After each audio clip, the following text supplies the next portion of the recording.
Pierre vivait pour lui-même et se confiait en lui-même. Il cherchait sa propre gloire.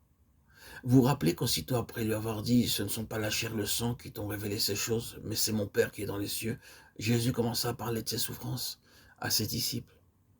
Et Pierre osa lui dire « À Dieu ne plaise, Seigneur, cela ne t'arrivera pas ». Matthieu 16, 22. Et Jésus fut obligé alors de lui dire « Arrière de moi, Satan, tu mets en scandale, car tes pensées ne sont pas les pensées de Dieu, mais celles des hommes. »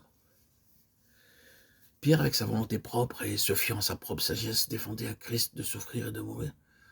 Et d'où cela venait-il? De ce que Pierre se confiait en lui-même et en son opinion personnelle au sujet des choses divines.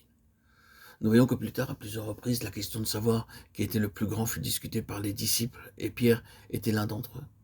Et il pensait qu'il avait vraiment droit à la première place. Il cherchait sa propre gloire. Pierre vivait pour lui-même. Quand Christ lui avait parlé de ses souffrances et avait dû lui dire « Arrière de moi, Satan », Christ avait ajouté « Si quelqu'un veut venir après moi, qu'il renonce à lui-même, qu'il se charge de sa croix et qu'il me suive. Nul ne peut suivre Christ s'il n'a fait cela. Il faut d'abord renoncer à soi-même. C'est là la première condition pour devenir un disciple de Christ. » Mais Pierre ne comprenait pas cela et ne pouvait obéir à cet ordre. Et qu'arriva-t-il?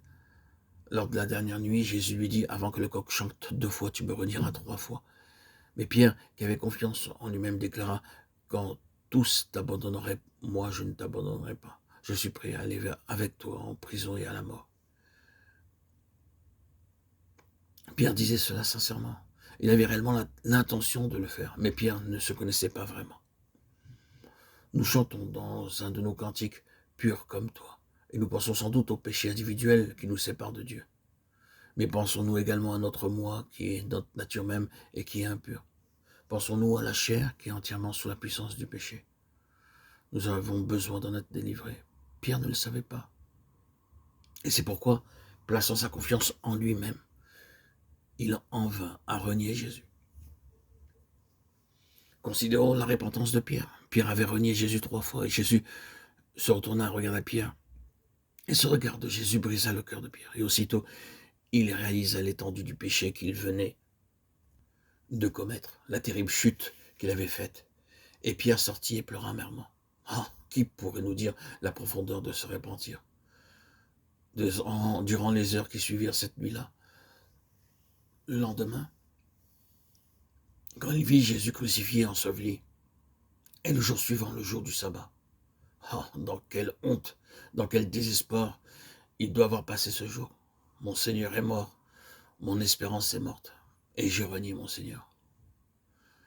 Après cette vie d'amour, après ces 3 années de communion spirituelle, j'ai renié mon Seigneur. Oh Dieu, aie pitié de moi, je ne pense pas que nous puissions réaliser la profondeur de l'humiliation dans laquelle sombra Pierre à ce moment-là.